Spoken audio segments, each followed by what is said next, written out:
आदरणीय आज के वक्ता श्री नीरज मधुकर सर को इस दिव्यतम आयोजन और ज्ञानवर्धक आयोजन के लिए बहुत बहुत बधाइयां। हम भी आप लोगों के साथ में कंधे से कंधा मिलाकर आप लोगों के निर्देशन में, आदेशन में आगे बढ़ते हुए क्रम चला जा रहा है और आप लोग ऊर्जा के स्रोत बनते हैं। आप लोग ही वह मार्ग प्रशस्त करते हैं जिसको देखकर शैक्षिक संस्थान किसी न किसी क्रम में आगे पीछे, कभी एक क्रम आगे कभी एक क्रम पीछे, ऐसे करके कंधे से कंधा मिलाकर कार्यक्रम चल रहा है। तो उसी क्रम का यह कार्यक्रम आज भी आयोजित है। यह कार्यक्रम TS Mishra medical college and special education and rehabilitation centre Amausi में स्थापित कॉलेज के द्वारा आज आयोजित है।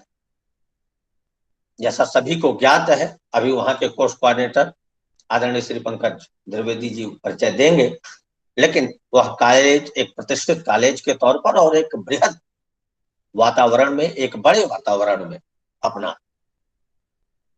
अपनी सेवाएं और अपना प्रकाशत्व विकसित कर रहा है। तो मैं सर्वप्रथम कार्यक्रम में सम्मिलित हुए सभी स्वजनों का, विद्वत्तजनों का और आज के मुख्य वक्ता का अपनी तरफ से बहुत बहुत स्वागत करता हूं, वंदन करता हूं, अभिनंदन करता हूं। एवं स्वागत के क्रम में और संस्था के परिचय के क्रम में मैं TS Mishra medical college and special education के DED-VI के कोर्स कोऑर्डिनेटर आदरणीय श्री पंकज द्विवेदी जी को आमंत्रित करता हूं कि वे आए और संस्था का परिचय तथा मुख्य वक्ता का स्वागत करें। श्री पंकज कुमार द्विवेदी।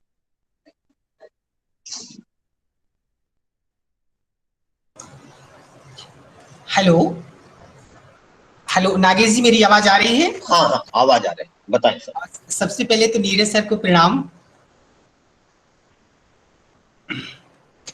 नमस्कार सर, नमस्कार। जैसे नागेश जी ने तो संस्था का परिचय बताया, लेकिन हम और बताना चाहते हैं कि इस पटल में आपका स्वागत एवं अभिनंदन है। आज के इस वेबिनार में मुख्य वक्ता के रूप में पधारे आदरणीय श्री नीरज मधुकर सर का टीएस मिश्रा मेडिकल कॉलेज तथा विशेष शिक्षा एवं पुनर्वसन संस्थान की तरफ से बहुत बहुत स्वागत, वंदन, अभिनंदन है। आदरणीय संस्थागत विगत 35 वर्षों से दिव्यांग जनों के उत्थान हेतु डॉक्टर शकुंतला मिश्रा सेवा समिति के रूप में अपनी सेवाएं प्रदान करती आ रही हैं, जिसमें भिन्न भिन्न प्रकार के जन जागरूकता कार्यक्रम, राष्ट्रीय स्तर की खेल प्रतियोगिताएं एवं स्वास्थ्य से संबंधित विभिन्न कार्यक्रमों का आयोजन करती है। इस क्रम में सन 2015 में सेवा समिति के द्वारा मेडिकल कॉलेज एवं विशेष शिक्षा एवं पुनर्वसन प्रकल्प की स्थापना की गई। विगत 5 वर्षों से संस्थान MBBS पैरामेडिकल नर्सिंग कॉलेज का आयोजन कर रही है। हजारों छात्र अध्ययनरत हैं। विशेष शिक्षा को दृष्टिगत रखते हुए विशेष शिक्षा का कोर्स संचालित किया जाता है, जिसमें उत्कृष्ट मानव संसाधन तैयार किए जाते हैं। आपका लखनऊ के प्रतिष्ठित संस्थान में स्वागत और अभिनंदन है। इस पटल को अब मैं आगे बढ़ाते हुए श्री नागेश पांडे जी को सौंपता हूं। कार्यक्रम को आगे बढ़ाएं। बहुत बहुत धन्यवाद सर। मैं सर के परिचय के संदर्भ में, जैसा सर ने संस्थान का परिचय दिया, उसमें एक लाइन जोड़ दूं। नीरज सर, ये हम लोगों के लिए गौरव का विषय है कि आज हम जिस कॉलेज के बैनर तले यह कार्यक्रम कर रहे हैं, वह संस्थान उत्तर प्रदेश में समेकित शिक्षा के क्षेत्र में प्रथम विश्वविद्यालय doctor Shakuntala Mishra national rehabilitation university की स्थापना करने का मातृत्व संस्थान है। इसी सेवा समिति के द्वारा इस विश्वविद्यालय की परिकल्पना हुई थी और इस सेवा समिति के प्रमुख माननीय श्री सतीश चंद्र मिश्रा सर, सांसद बसपा सरकार राज्यसभा, उनके एक कुशल निर्देशन और उस समय शासन चल रहा था उत्तर प्रदेश में बसपा का, और निर्देशन के तौर पर विश्वविद्यालय की स्थापना हुई तथा आज एक बृहद मेडिकल कॉलेज तथा विशेष शिक्षा का प्रकल्प स्थापित किया गया है। 150 MBBS की सीटें, नर्सिंग, पैरामेडिकल जैसे लगभग 1 दर्जन से अधिक स्वास्थ्य कोर्स चल रहे हैं वहां पर। 700 बेड से लैस एक बृहद बहुत बड़ा अस्पताल जो कि राज्य स्तर पर अपनी पहचान रखता है, और इस समय उत्तर प्रदेश सरकार द्वारा कोविड-19 का एक सेंटर भी बनाया गया है, वहां पे संचालित है। और गौरव का विषय है हम लोगों का जो विशेष शिक्षा में जुड़े हैं, वहां से अपने को जोड़े हैं, उनके लिए कि उत्तर प्रदेश सरकार द्वारा टीएस मिश्रा मेडिकल कॉलेज को विश्वविद्यालय के बराबरी की, विश्वविद्यालय की स्थापना करने की और टीएस मिश्रा को विश्वविद्यालय की उपाधि देने की संज्ञा की गई है। अर्थात विगत 1-2 वर्षों में वह कॉलेज विश्वविद्यालय के रूप में जाना जाएगा।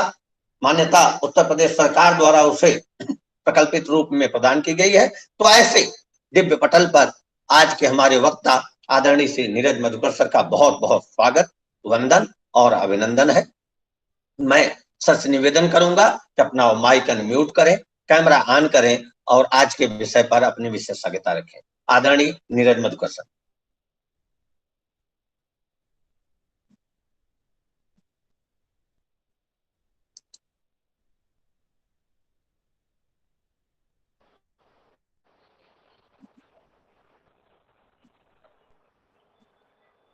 हेलो। जी सर, जी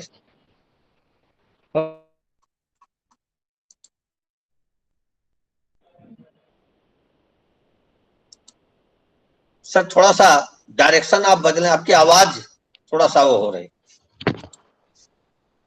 आवाज नहीं जा रही है सर। एक्चुअली लगातार कॉल आने की वजह से मैं परेशान हो रहा हूँ। लगातार एक जगह से कोई बंधु कॉल कर रहे हैं, उसकी वजह से नेटवर्क इशू आ रहा है। कोई नहीं, मैं अब प्रयास स्पष्ट करता हूँ। आवाज आ रही सर, आवाज स्पष्ट आ रही। जी जी जी।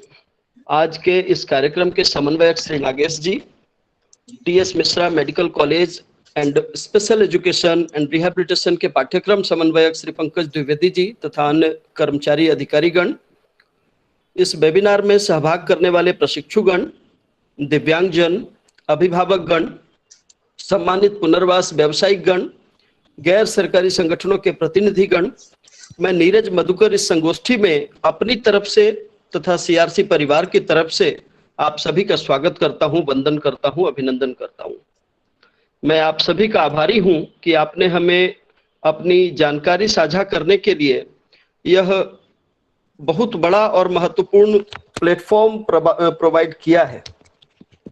और मैं जैसा कि देख रहा हूं, अभी नागेश साहब ने भी बतलाया कि बहुत कम सरकारी संस्थान ऐसे हैं जो इस कोविड-19 के दौर में लगातार लोगों से जुड़ते रहे, संपर्क कायम रखा है उन्होंने और सर्विसेज को बढ़ावा देते रहे हैं।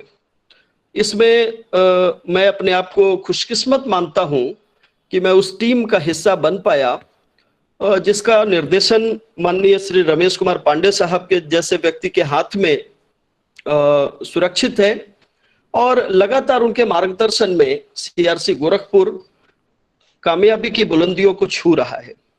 आगे भी हमारा प्रयास होगा कि जिस तरीके से अभी यह कार्यक्रम चल रहे हैं और लोगों के साथ जुड़ने का काम हम लोग कर रहे हैं, दिव्यांगजनों को इस कोविड-19 के दौर में भी सर्विसेज प्रोवाइड करने का काम कर रहे हैं, बहुत तरह के अलग अलग लोगों तक पहुंचने के लिए, जैसे कुछ प्रशिक्षुगण हैं, कुछ रिहैब प्रोफेशनल हैं जिनको फैकल्टी डेवलपमेंट प्रोग्राम के तहत हम लोगों ने जोड़ा है, अभिभावक गण हैं, उनके लिए होम बेस्ड ट्रेनिंग कैसे देनी है, घर पे रह करके चिकित्सा व्यवस्था कैसे देखनी है, उन सब के ऊपर हम लोगों ने काम किया है। और मेरा जो अनुभव रहा है श्रवण बाधिता के क्षेत्र में या बधिरांधता के क्षेत्र में, और जो हमारी टीम रही है, सीआरसी में कंप्लीट टीम है, जैसा कि आपको सबको पता है, 9 अलग अलग डिपार्टमेंट्स होते हैं। तो उसमें चाहे स्पीच थेरेपिस्ट हो, फिजियोथेरेपिस्ट हो, ऑक्यूपेशनल थेरेपिस्ट हो, डेवलपमेंटल थेरेपिस्ट हो, साइकोलॉजिस्ट हो, और ऐसे तमाम जितने पुनर्वास व्यवसायिक एक छत के नीचे सारे लोग मिल करके ट्रांस डिसिप्लिनरी मोड में अलग अलग सर्विसेज देने में लगे हुए हैं। और इसी क्रम में नागेश साहब ने बतलाया कि 1 घंटे हम आप लोगों के साथ इंटरेक्शन करें, तो ये था कि सब्जेक्ट का सिलेक्शन किस तरह से किया जाए, चूंकि ग्रुप बहुत मिक्स्ड है। तो हमें आदेश किया गया कि हमारे साथ जो मुखातिब लोग हैं उसमें बहुत सारे प्रशिक्षु अध्यापक हैं जो डिप्लोमा स्तर पर hearing impairment, vision impairment, autism, learning disability और अलग अलग जो कोर्सेज हैं उसमें नामित हैं, उसमें प्रवेश पा करके और प्रशिक्षण प्राप्त कर रहे हैं अलग अलग संस्थानों से। तो उनके साथ इंटरेक्शन करना है। तब हमने ये देखा कि डेफ बच्चों के लिए जो भाषा की समस्या होती है, संप्रेषण की समस्या होती है, और उन दोनों समस्याओं की वजह से उनका जो सबसे ज्यादा प्रभावित क्षेत्र है वो होता है उनका पठन पाठन का विकास, लेखन कौशल और पठन कौशल का विकास। ये दोनों चीजें बहुत ही हद तक के प्रभावित हो जाती है। बच्चे जब आते हैं तो आज भी करीब करीब 15 साल से ज्यादा का इस क्षेत्र में काम करने का अनुभव हुआ। मैं कल ही एक पेरेंट्स के साथ चर्चा कर रहा था कि अभी भी अगर बच्चे आते हैं ऑटिज्म के हो, लर्निंग डिसेबिलिटी के हो या दूसरे डिसेबिलिटीज के हो, पूर्वांचल के क्षेत्र में खास करके मल्टीपल डिसेबिलिटी के केसेस सबसे ज्यादा हैं, तो ऐसी परिस्थिति में ये समझना, ये तय करना बहुत मुश्किल होता है कि इसकी शुरुआत कहाँ से करें। आज भी जबकि 15 साल गुजर चुके इस फील्ड में, हर एक ताले की चाबी अलग है, हर एक बच्चा अपने आप में यूनिक है, हर एक का बैकग्राउंड अलग है, हर एक की समस्या अलग है, डिसेबिलिटी का स्तर अलग है, डिसेबिलिटी का कॉम्बिनेशन अगर मल्टीपल ही ताले, एक ही चाबी से सारे ताले खोलने के बजाय हर एक बच्चे के लिए अलग से प्लानिंग करना, उनका करंट लेवल ऑफ फंक्शनिंग देखना और उनके हिसाब से जो अलग अलग डेवलपमेंटल एरियाज है, चाहे वो कॉग्निशन का डेवलपमेंट हो, लैंग्वेज का डेवलपमेंट हो, ओरिएंटेशन, मोबिलिटी,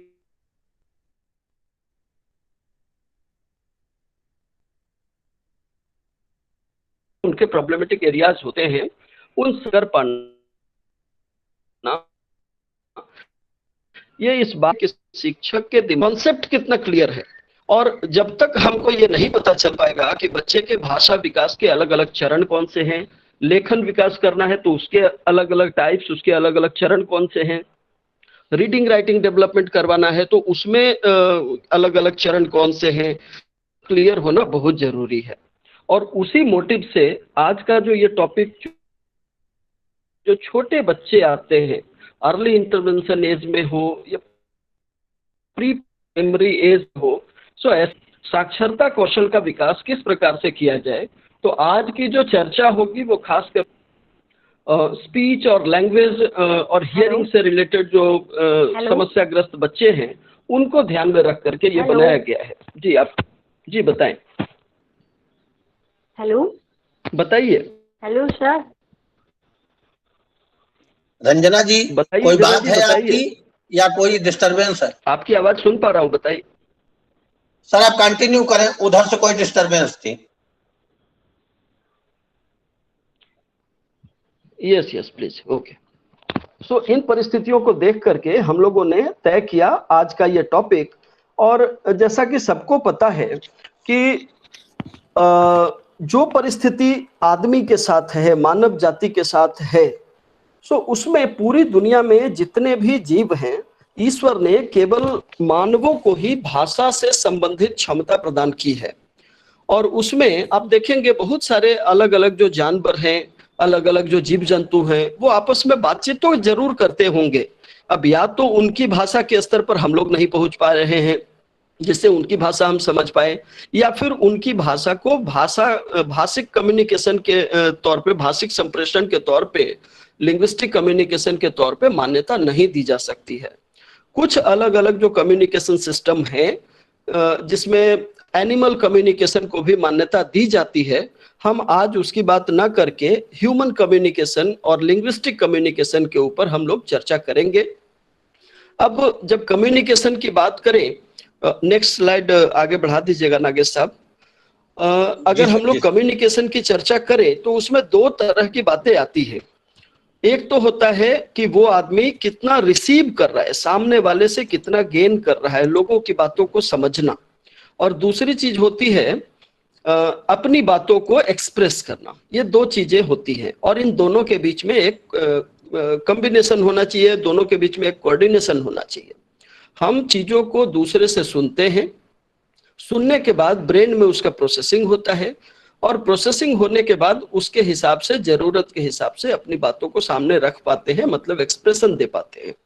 अब इन सारी चीजों को, क्योंकि जब बातचीत का जब क्रम आता है, तो शुरुआती दौर में छोटे बच्चे जब जन्म लेते हैं बच्चे, तो 1 दिन का बच्चा हो, 2 दिन का बच्चा हो, उसको भाषा तो समझ में नहीं आती।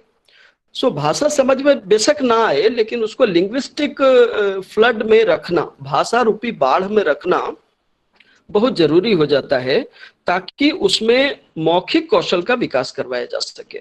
जैसे अगर आपने देखा होगा अपने घरों में, सबके घर में छोटे बच्चे तो आज नहीं तो कल कभी न कभी तो रहे होंगे।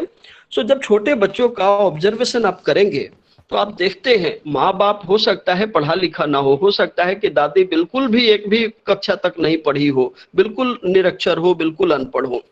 तो ऐसी परिस्थिति में भी 1 दिन का बच्चा, 2 दिन का बच्चा, 4 दिन का बच्चा, हफ्ते भर का बच्चा, और उसको जब तेल मालिश करने के लिए दादी लगती है उनके साथ, तो कितनी सारी बातें उनके साथ करती है, वो कंटिन्यूअस बोलते रहती है। माँ हो या दादी हो या नानी हो, जो भी हो, उनके साथ तेल मालिश जो मसाज करते हैं।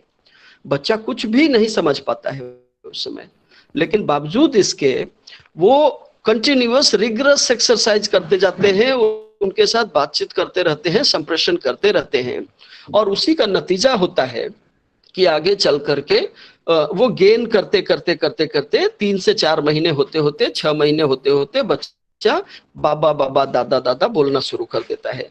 सो यहाँ बेसिक फंडा ये है कि जब तक रिसेप्शन नहीं होगा तब तक एक्सप्रेशन नहीं होगा। सो हम लोगों को अगर बच्चे में एक्सप्रेसिव लैंग्वेज डेवलप करना है, कम्युनिकेशन का वो पार्ट डेवलप करना है, तो उसको फ्लड ऑफ लैंग्वेज में रखना जरूरी है, भाषा रूपी बाढ़ में रखना जरूरी है। मतलब ये कि उसके लिए कम्युनिकेशन पार्टनर्स बहुत सारे होने चाहिए। अब देखिए परिवार का स्वरूप पूरी तरह से बदलता चला जा रहा है। मम्मा पापा दोनों के दोनों हो गए कामकाजी, अब ये दोनों के दोनों चले जाते हैं काम करने, तो बच्चे को बात करने के लिए उनके पास कोई रह ही नहीं जाता है।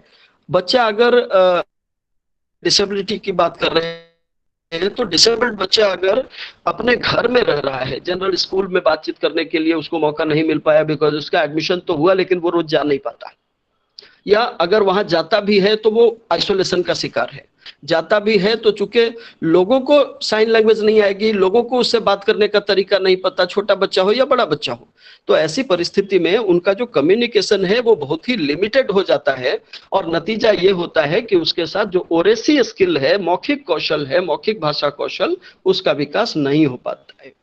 अब जरा ध्यान दीजिए कि छोटा बच्चा जब पहली बार विद्यालय जाता है, पहले 5 साल की अवस्था में जाता था, अभी सरकार ने उसको 2.5 साल 3 साल की अवस्था में आंगनवाड़ी में भेजने की व्यवस्था कर दी। तो ऐसी परिस्थिति में जब पहली बार बच्चा जाता है और उसमें शिक्षक जब काम करना उसके साथ शुरू करते हैं, तो आप इस चीज को जरा ध्यान दीजिए कि उसका एक फाउंडेशन ओरेसी स्किल के रूप में उसका फाउंडेशन पहले से बना हुआ होता है, जिसके ऊपर आप लिटरेसी स्किल डेवलप करने की कोशिश करते हैं। लिटरेसी स्किल का मतलब है लिखना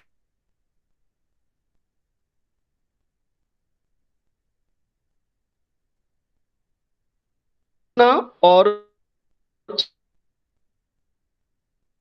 है ये ओरेसी स्किल। सो बच्चा जब 5 साल की अवस्था में विद्यालय में पहली बार कदम रखता था, तो ऐसी परिस्थिति में उसको ABCD बोलना, वो डिपेंड करता है कि किस बैकग्राउंड से बच्चा है, लेकिन कुछ ना कुछ बोलना जानता है वो, और उसी बोले हुए शब्दों को लिखने के लिए शिक्षक इस्तेमाल करते हैं और सिखाते हैं उसको। सो जब तक ओरेसी स्किल नहीं आएगा तब तक लिटरेसी स्किल नहीं आएगा, ये तो पक्की बात हो गई। अब उसके बाद आगे देखते हैं कि हमारे जो लिंग्विस्टिक कम्युनिकेशन है उसके अलग अलग मोड क्या हो सकते हैं, उसके ऊपर हम थोड़ी चर्चा करें। और उसमें हम देखते हैं कि हमारे पास 4 अलग अलग मोडालिटीज हैं, 4 अलग अलग मोड्स हैं जिसके थ्रू हम लोग बातचीत करते हैं, संप्रेषण करते हैं। और उसमें सबसे पहला जो हम ओरेसी स्किल की बात कर रहे थे, ओरल मोड है। लिसनिंग और स्पीकिंग के रूप में भी इसको जानते हैं, मतलब सुनना और बोलना।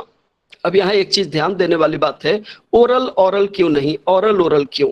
Because oral means something related with hearing और ईयर, और oral means something related with mouth. So ऐसी कंडीशन में व्यक्ति पहले कान से सुनता है, दिमाग में उसका प्रोसेसिंग होता है और तब वो बोलता है, इसलिए ओरल ना होके ऑरल शब्द इस्तेमाल किया जाता है। दूसरा जो हमारा मोडेलिटी है वो है रीडिंग राइटिंग का, जिसको टेक्निकली विजुअल ग्राफिकल बोलते हैं। विजुअल ग्राफिकल इसलिए कि इसमें जब लिखने पढ़ने की बात आती है तो उसमें कोई ना कोई ग्राफिक्स की चर्चा हम लोग करते हैं, मतलब कोई ना कोई फोनीम की चर्चा हम लोग करते हैं। फोनीम मतलब लिखित रूप, उसका सिंबल, जैसे क ख ग घ है तो ये अपने आप में एक सिंबल है, ए बी सी डी ये भी अपने आप में एक सिंबल है, एक written graphical representation of verbal language है। सो ऐसी परिस्थिति में अलग अलग अल्फाबेट्स, ये सारे के सारे ग्राफिकल रिप्रेजेंटेशन है जिसको देख करके पढ़ा जाता है, इसलिए विजुअल ग्राफिकल मोड। तीसरा है विजुअल फेशियल मोड, जिसमें स्पीच रीडिंग का इस्तेमाल बच्चा करता है, डेफ बच्चा करता है। और चौथा है विजुअल मैनुअल, जिसमें साइन लैंग्वेज की बात हम लोग करते हैं। जब लैंग्वेज डेवलपमेंट की बात करते हैं तो उसमें साइन लैंग्वेज को भूला नहीं जा सकता, क्योंकि डेफ एजुकेशन में ये एक रीढ़ की हड्डी बन रही है धीरे धीरे, और वो एक बहुत सशक्त माध्यम बन रहा है उनके संप्रेषण और उनके एजुकेशनल अचीवमेंट के लिए। सो हम लोग आज के लेक्चर में, आज के सेशन में, ये लेक्चर तो नहीं बोल सकते बट सेशन में हम लोग चर्चा करेंगे पहला वाला जो दोनों मोडेलिटी है हमारा, ओरल और विजुअल ग्राफिकल, इन्हीं दोनों के ऊपर आज हम लोग फोकस रहेंगे। So next slide please. So primary mode of linguistic communication में ओरल और विजुअल ग्राफिकल, ये दो मोडेलिटीज हैं। अभी जितने प्रशिक्षु अध्यापक हैं उनको इस चीज को समझना बहुत जरूरी है कि हमारा पहला वाला जो है ओरल वो बेस है विजुअल ग्राफिकल मोडेलिटी के डेवलपमेंट के लिए। सो हम इसमें लिसनिंग और स्पीकिंग करते हैं, ओरल मोड में सुनना और बोलना, ये दोनों चीजें प्रभावित उसमें करते हैं। दूसरा अगर देखें तो इसमें primary mode of non impaired person, मतलब जो नॉन इम्पेयर्ड पर्सन है, जो सो कॉल्ड सकलांग है, उनके लिए ये प्राइमरी मोड है बातचीत करने का, ओरल मोड। और तीसरी कंडीशन इसका देखते हैं कि ये ऑटोमेटिकली जनरेट होता है, ऑटोमेटिकली डेवलप्ड होता है, ये नेचुरली डेवलप्ड होता है नॉन इम्पेयर्ड पर्सन में। हम लोगों ने जब बोलना सीखा था तो बोलने सीखने के लिए कोई स्कूल की व्यवस्था नहीं हुई थी। हम तो मम्मी पापा, दादा दादी, भैया और बाकी जो समाज में लोग हैं उन्हीं से बोल करके इन चीजों को सीखे हैं। सो ये पूरी तरह से ऑटोमेटिकली जनरेटेड है और डेवलप्ड है। उसके बाद देखते हैं कि इस पर कमांड कब आता है, तो उसमें लिखा हुआ है command acquired in early age of life. शुरुआती दौर में ही, मतलब 2, 3, 4 साल होते होते बच्चे को ओरल मोड का जो प्राइमरी मोड है लिंग्विस्टिक कम्युनिकेशन का, उस पर कमांड आ जाता है। मतलब 3 साल का बच्चा अपनी जरूरतों को बोल करके संप्रेषण करना शुरू कर देता है, लोगों तक अपनी बातें पहुंचाना शुरू कर देता है और लोगों की बातों को समझना भी शुरू कर देता है, मतलब अपनी जरूरत भर के लिए संप्रेषण करने लग जाता है। अब देखते हैं कि बेसिक पर्पस क्या है उसका। तो वो रूटीन कम्युनिकेशन के लिए, डे टू डे लाइफ से संबंधित, दिन प्रतिदिन के दिनचर्या से संबंधित जो बातचीत होती है उसका मेन पर्पस है कम्युनिकेशन, संप्रेषण के लिए।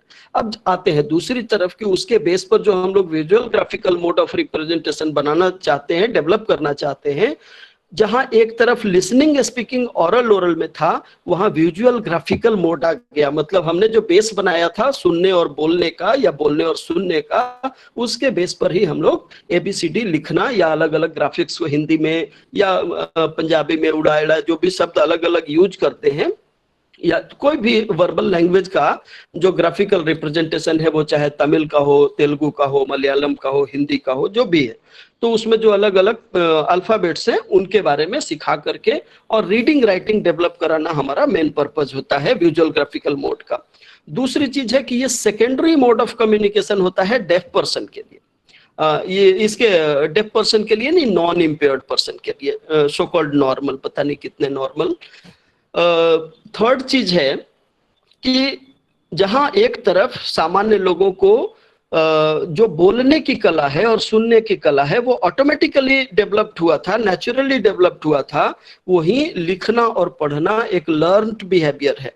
दो चीजें यहाँ पे आती हैं, एक तो एक्वायर्ड बिहेवियर और दूसरा लर्न्ड बिहेवियर। इसको समझना बहुत जरूरी है। एक्वायर्ड बिहेवियर जो होता है वो बिना किसी प्रयास के साइमल्टेनियसली या आप कहें कि ऑटोमेटिकली डेवलप होता है। लेकिन लर्न्ड बिहेवियर जो है उसमें वो एफर्ट लगता है, वो एक पर्टिकुलर इन्वायरमेंट में, जैसे आप स्कूलिंग करते हैं तो उस पर्टिकुलर इन्वायरमेंट में आपको एफर्ट करके मेहनत करके सीखनी होती है। जो लोग नहीं जा पाए, स्कूलिंग नहीं उनकी पूरी हो पाई, तो वो शिक्षित तो हो सकते हैं लेकिन साक्षर नहीं हो पाते, वो अपना नाम का भी स्पेलिंग नहीं लिख पाते हैं। और अभी उसकी प्रतिशतता घट रही है। सरकार का लगातार जोर है साक्षरता कौशल विकास मिशन के तहत साक्षरता दर बढ़ाने का, क्योंकि ये बहुत दुर्भाग्य की बात रहती है कि इतने बड़े देश में जहां इतनी बड़ी आबादी हो और बड़ी आबादी निरक्षर हो जाए तो हम उस देश के विकास की कल्पना नहीं कर सकते। और कभी भी निरक्षर आबादी को आगे लेकर के हम रसिया और अमेरिका और जापान के साथ तो तुलना कतई नहीं कर सकते। सो ऐसी परिस्थिति में शिक्षा और साक्षरता ये दोनों चीजों को बढ़ाने की जरूरत है।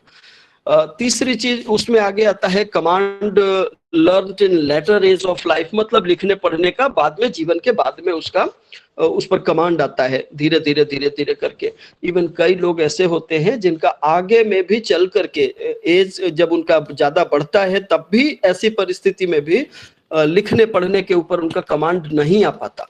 सो ऐसी परिस्थितियां भी आती है।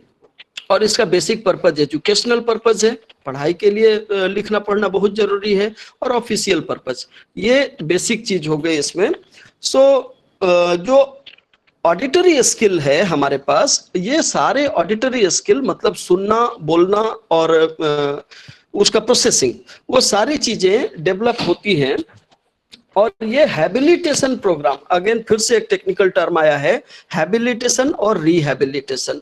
बच्चा शुरुआत से डेफ है और या किसी भी तरह की डिसेबिलिटी से ग्रसित है, और उसके लिए अगर आप शुरुआती दौर से ही कोई हैबिलिटेशन प्रोग्राम शुरू करते हैं, कोई उसके लिए पुनर्वास की व्यवस्था करते हैं, तो उसको हैबिलिटेशन के नाम से जाना जाता है। जबकि रिहैबिलिटेशन में व्यक्ति पहले शुरुआती दौर में बेहतर कंडीशन में होता है, सो कॉल्ड नॉर्मल लाइफ जी रहा होता है, ट्रेन उसकी पटरी से उतर गई, बाद में किसी घटना की वजह से या किसी और कारण से दिव्यांगता का शिकार हो गया, और अब आप उसको मेन स्ट्रीम से जोड़ना चाहते हैं तो उसको रिहैबिलिटेशन बोलते हैं। ये दोनों टेक्निकल चीजें हैं जिसको समझना जरूरी है। और अगर आपको ऑडिटरी स्किल डेवलप करना है तो उसमें फिर ऑडियोलॉजिस्ट और स्पीच पैथोलॉजिस्ट की मदद लेकर के, ऑडिटरी ट्रेनिंग दे करके हम इन चीजों को सुधार सकते हैं। सो ये तो हो गया। इसके बाद next slide please, next slide sir, या नहीं, एक और स्लाइड बढ़ा लीजिए। या difference between hearing and listening skill, आप एक चीज और देखिए यहाँ पे कि जो सिंपल वे में हम लोग कहते हैं कि हियरिंग स्किल क्या है, तो वो एक पूरी तरह से फिजिकल एक्टिविटी है। हिंदी में दोनों का मतलब सुनना ही होता है, लेकिन हियरिंग और लिसनिंग में बेसिक डिफरेंस ये है कि कान जो है वो सुनने की प्रक्रिया निरंतर 24 घंटा करता रहता है। जब आप सो गए होते हैं तब भी कान में आवाज जाती है और वो ब्रेन तक पहुंचती है, लेकिन आप चूंकि उस समय कॉन्शियस नहीं होते इसलिए उसका मतलब आपको समझ में नहीं आता है। और रात में जो छोटी मोटी आवाजें हुई वो आप तक पहुंच ही नहीं पाती, ब्रेन में वो स्टोर नहीं हो पाती है, क्योंकि उसमें मेंटल एक्टिविटीज शामिल नहीं हो पाई। सो हियरिंग मीन्स केवल physical involvement, listening means mental involvement उसमें होता है। इसके आगे अगर हम बढ़ते हैं तो हम देखते हैं लैंग्वेज का जो हमारा खास करके लिसनिंग स्किल्स हैं। Next slide please. हमारा जो लिसनिंग स्किल्स है, इस लिसनिंग स्किल के अलग अलग स्टेजेज हैं, और इसमें हम लोग सब लोगों ने पढ़ा होगा, अगर स्पीच डेवलपमेंट के अलग अलग स्टेजेज पढ़े हैं तो उसमें क्राइंग है। छोटा बच्चा जब संप्रेषण करना चाहता है जो जन्म के समय से ही, तो वो बच्चे में रोने का पैटर्न होता है। रोने के अलग अलग पैटर्न से माँ उसको पहचान जाती है कि ये बच्चा, उसके संप्रेषण का हर माध्यम केवल और केवल रोना है शुरुआती दौर में। सो कुछ भी जरूरत पड़ेगी, उसको मम्मा को बुलाना है तो भी रोएंगे, भूख लगेगी तो भी रोएंगे, डायपर चेंज करना है तो भी रोएंगे। सो ऐसी परिस्थिति में क्राइंग बिहेवियर जो उसका है वो संप्रेषण का माध्यम है।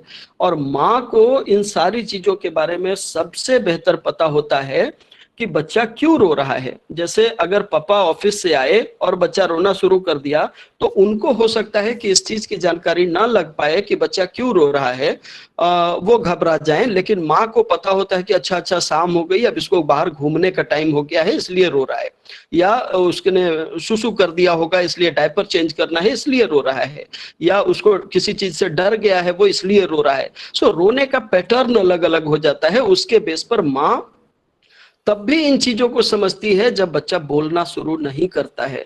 इसीलिए बतलाते हैं माँ का स्थान कोई दुनिया में दूसरा ले नहीं सकता है, बिकॉज माँ तो हमको तब से पहचानती है, हमारी बातों को तब से समझती है जब हम बोलना भी नहीं सीखे होते हैं। और उसी माँ को बाद में कहते हैं कि तुमको कुछ नहीं समझ में आता है, तुम इन सब चीजों में बहुत ज्यादा ध्यान मत दो। सो इन सब चीजों को थोड़ा इग्नोर करने की जरूरत है। और दूसरा उसका जो स्टेज है वो कूइंग स्टेज है। और क्यूइंग स्टेज में बच्चा जो है वो धीरे धीरे करके अटेंशन देना शुरू कर देता है, आवाज के प्रति अटेंशन देना शुरू कर देता है। और ये करीब करीब 1 महीने के आसपास डेवलप होता है। उसके बाद आगे की जो स्थिति है वो फेस स्माइल आना, सोशल स्माइल उसका आना शुरू हो जाता है। कोई वाटर टाइट कंपार्टमेंट तो नहीं बोला जा सकता कि 1 महीने, 1.5 महीने, 2 महीने, बट करीब करीब 2 महीने के आसपास में फेशियल स्माइल, इसका जो सोशल स्माइल जो है वो आना शुरू हो जाता है। और इसके बाद किसी बात को सुन करके हंसना, या आपने कुछ जोर से आवाज कर दी तो उस पर रोना, ये सारी चीजें उनके आने लग जाती है। आवाज को लोकलाइज करना शुरू कर देते हैं जब स्माइलिंग की कंडीशन होती है तो। और उसके बाद डिस्क्रिमिनेशन का स्टेज आ जाता है। डिस्क्रिमिनेशन का स्टेज जब आता है तो शोरगुल वाले आवाज पे या ज्यादा डर गए तो उस पर रोना, और खुशी वाली चीज अगर आपने की, उनके साथ मुंह से तरह तरह की आवाजें निकाल करके दिखाया आपने, तो वो कौन सी आवाज उसके लिए सुखद है और कौन सी आवाज उसके लिए दुखद है, ये आवाजों के बीच में विभेदन करना शुरू कर देते हैं। और नतीजा होता है कि बच्चा हंसना और रोना उस आवाज के बेस पे कर देता है। अगर आपने जोर से डांट दिया तो बच्चा रोना शुरू करेगा, आपने प्यार से उसको खिलाने के लिए आवाज निकालना शुरू किया तो वो बच्चा हाथ पैर को मूव करके और हंसना शुरू करता है। उसके बाद उनका वोकलाइजेशन का दौर आता है जिसमें साउंड्स निकालना शुरू करते हैं, और ये साउंड्स प्रायः वॉबल्स होते हैं शुरुआती दौर में, कॉन्सोनेंट्स बाद में डेवलप होते हैं। इसके बाद का स्टेज आता है जो करीब करीब बैबलिंग का स्टेज है, जो 6 से 8 महीने के आसपास का स्टेज अप्रोक्सीमेट है। उसके बाद शब्दों को, अक्षरों को, और जो उनका जो ये है जो प्रोनाउंस करते हैं, जो आर्टिकुलेट करते हैं, कुछ जो शब्द निकाल रहे हैं, अक्षर का जो आर्टिकुलेशन करते हैं, उसको सीक्वेंसिंग करना शुरू कर देता है। बैबलिंग स्टेज में बा बा, जो शुरू में केवल आ या बा बोल रहे थे, अब उसको जोड़ करके बोलना शुरू कर देते हैं बैबलिंग स्टेज में, और उसमें बाबा बाबा या दादा दादा, मामा मामा, तो इस तरीके से करके वो अलग अलग शब्दों का शुरुआत कर देते हैं। सीक्वेंसिंग मतलब प्रोलॉन्गाइजेशन ऑफ बैबलिंग स्टेज भी इसको बोला जा सकता है। सो उसको लंबे खींच करके बोलना, या जैसे आ बा बा बा, इस तरीके से करके आवाज निकालना शुरू करते हैं। जो जार्गन स्टेज है ऑडिटरी प्रोसेसिंग का, ये करीब करीब शब्द बोलने की स्थिति में बच्चा आ जाता है। शब्द पूरी तरह से तो नहीं बोलते, लेकिन शब्द बोलने की पूरी तरह से उसका जस्ट प्री लेवल है उसका। और उसके बाद जब 1 साल का करीब करीब बच्चा हो जाता है तो ऐसी परिस्थिति में उसमें फर्स्ट वर्ड आ जाता है। सो 1 साल की अवस्था में फर्स्ट वर्ड, फर्स्ट स्टेप ऐसा बोला जाता है कि बच्चा चलना शुरू कर देता है और पूरी तरह से एक शब्द का उच्चारण करना शुरू कर देता है, और अपनी जरूरतों के हिसाब से अलग अलग शब्द बनाना, जैसे पानी को मम बोलना, दूध को बुध बोलना, भूभू बोलना, इस तरह के शब्दों से अपने जरूरत के हिसाब से वो कम्युनिकेशन करना शुरू कर देते हैं। Next slide please. इसके बाद अगर आप स्टेजेस ऑफ लिसनिंग देखें तो उसमें साउंड अवेयरनेस, अभी जो हम लोगों ने देखा कि साउंड अवेयरनेस था उसमें, या associating meaning to the sound, किसी चीज के आवाज को पहचानना। जैसे वो पापा अगर आते हैं और डोरबेल बजाते हैं तो वो बच्चे का रिएक्शन उस पर आता है। सो किसी चीज की आवाज से उसके तरफ देखना कि कौन सी आवाज आई है, तो वो एसोसिएट करने शुरू कर देते हैं इस स्टेज में कि आवाज किस चीज की है। ऐसा। दूसरी चीज, उसके अगला तीसरा स्टेज है इमिटेशन और एक्सप्रेशन। मतलब इमिटेशन की कंडीशन में बच्चा उस शब्द का अर्थ नहीं जानता है, इस चीज को समझना जरूरी है, लेकिन बच्चा एक्सप्रेस कर सकता है। जैसे आपने कोई शब्द अगर उसको बोला तो ऐसी परिस्थिति में वो बच्चा उस शब्द को दोबारा एक्सप्रेस कर सकता है विदाउट मीनिंग, उसका मतलब नहीं समझता है कि क्या बोल रहा है वो। उसके आगे की स्थिति है ऑडिटरी कॉम्प्रिहेंशन, मतलब उसका शब्द का अर्थ समझना शुरू कर देता है। और लास्ट में होता है एडवांस लिसनिंग स्किल, बहुत हल्की सी आवाज को भी समझना या शब्दों का अर्थ समझना। या आपने सबने देखा होगा जो अभी म्यूजिकल शोज आते हैं टीवी के ऊपर, म्यूजिकल शोज आते हैं, लास्ट वाला जो एडवांस लिसनिंग स्किल है मैं उसकी चर्चा कर रहा हूं। जब टीवी के ऊपर शो आता है तो उसमें प्रायः यह देखने को मिलता है कि जितने गायक आते हैं हम लोगों को सब लगता है बहुत अच्छा गाया, लेकिन वहां जो ज्यूरी मेंबर बैठे रहते हैं वो कहते हैं आपका ये 5वां वाला सुर थोड़ा सा ऊपर चला गया था, इसको थोड़ा नीचे करते तो ज्यादा अच्छा होता, इस वाले बीट पे थोड़ा सा गड़बड़ हो गया था। वो क्या करते हैं, उन्होंने अपना एडवांस लिसनिंग स्किल डेवलप किया हुआ है और ऐसी परिस्थिति में लोगों को वो सजेशन दे पाते हैं कि अपने सुर को कैसे उतार चढ़ाव मैनेज कर सके और बीट के साथ कैसे उसको डेवलप कर सके। सो अब आते हैं टॉपिक के ऊपर कि what is literacy skill. Next please.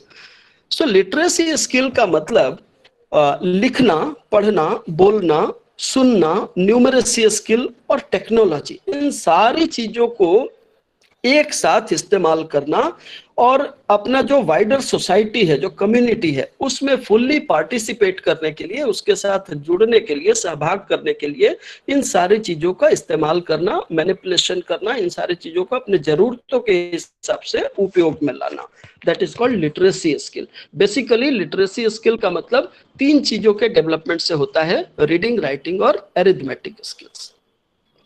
अब इसके बाद आते हैं कि रीडिंग क्या है।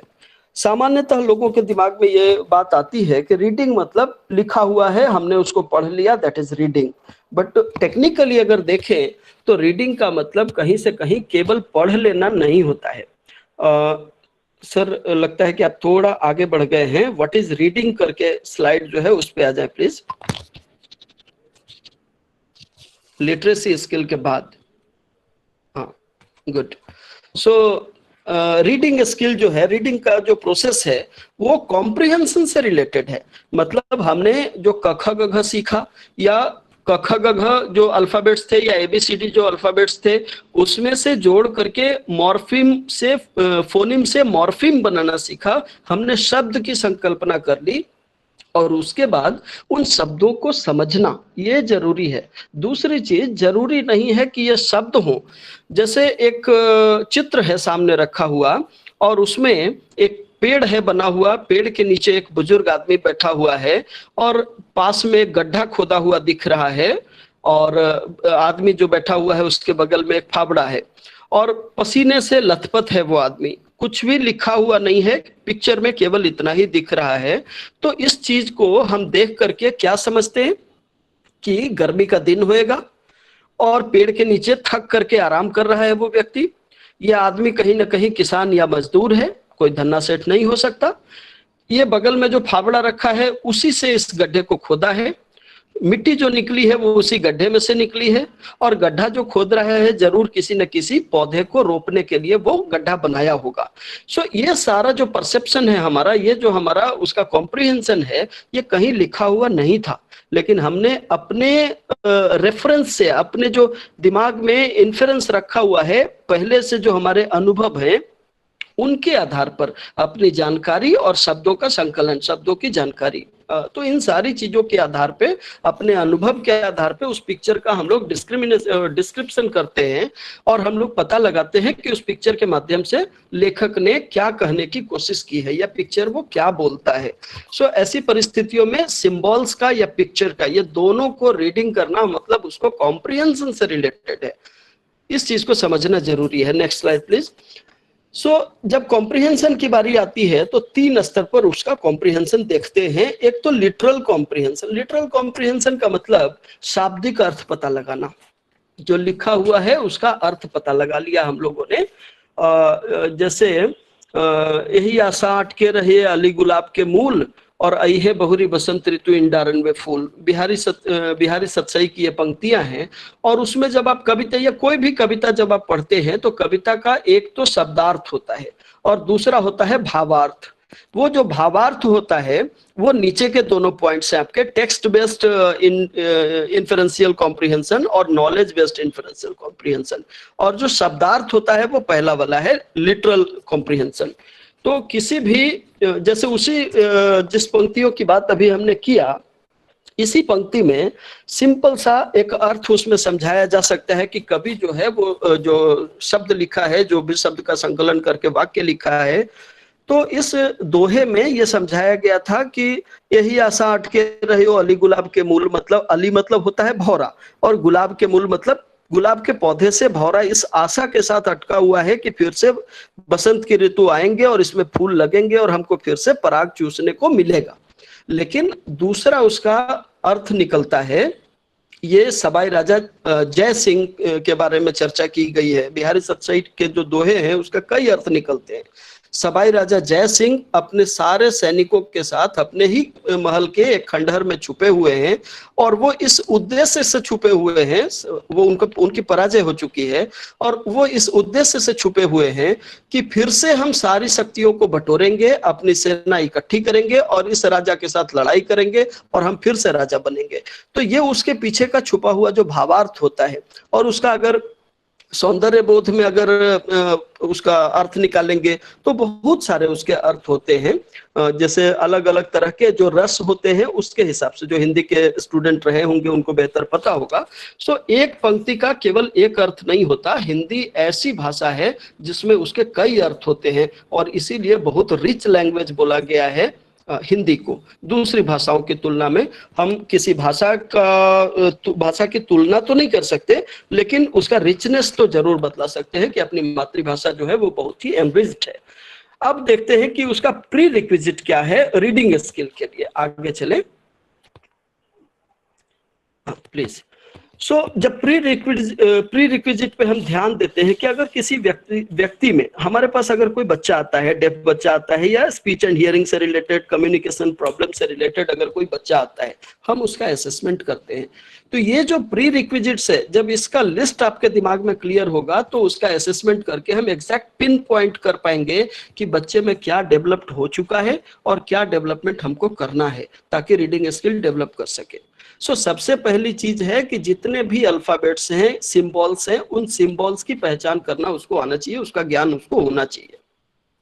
दूसरा, उन सारे सिंबल्स को रीड करना आना चाहिए, मतलब आर्टिकुलेट करना आना चाहिए, उसका प्रोनाउंसिएशन आना चाहिए। इसके बाद की कंडीशन है कि उसको विजुअली डिस्क्रिमिनेट करना, मतलब क और ख ये दोनों अलग अलग सिंबल हैं, ये अलग अलग अल्फाबेट हैं, तो इसको डिस्क्रिमिनेट करना आना चाहिए और उसको ग्रुप में जोड़ करके शब्द, मीनिंगफुल शब्द बनाना भी आना चाहिए।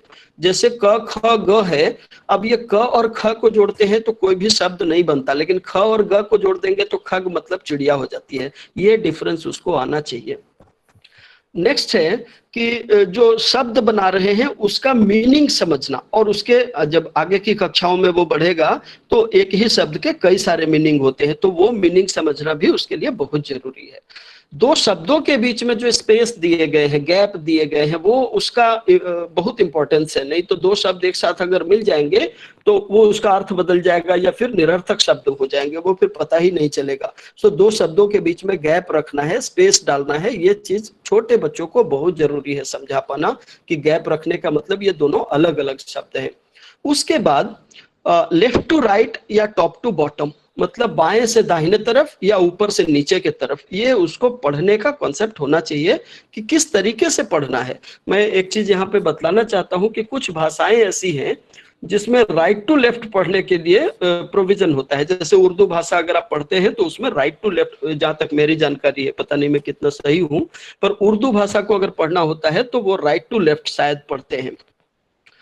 उसके बाद की कंडीशन है कि contextual meaning of the word means जो शब्द हम इस्तेमाल कर रहे हैं, मैंने अभी अभी बतलाया कि जो शब्द है उसके कई सारे अर्थ हो सकते हैं, पर पर्टिकुलरली उस कॉन्टेक्स्ट में, उस स्थिति में वहां पे उसका क्या शब्द का अर्थ होगा। मैं एक उदाहरण देना चाहता हूं कि जैसे डेवलपमेंटल माइलस्टोन्स की चर्चा करते हैं, और डेवलपमेंटल माइलस्टोन्स की हिंदी में अगर लिखते हैं तो हम विकास के मील के पत्थर नहीं लिख सकते, विकास के चरण लिखा जाता है।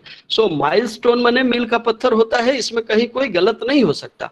लेकिन वही मील का पत्थर अगर हम इसमें लिख दें कि विकास के मील के पत्थर, तो वो उसका अर्थ ही बदल जाएगा, उसका कोई मीनिंग नहीं हो जाएगा। सो ये चीज का ध्यान रखना जरूरी है।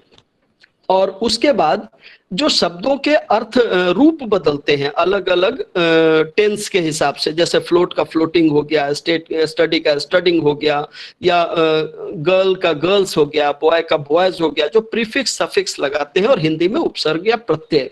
तो जो रूट वर्ड है, मेन शब्द कौन सा था, उसकी जानकारी, उसका अर्थ उसको पता होना चाहिए।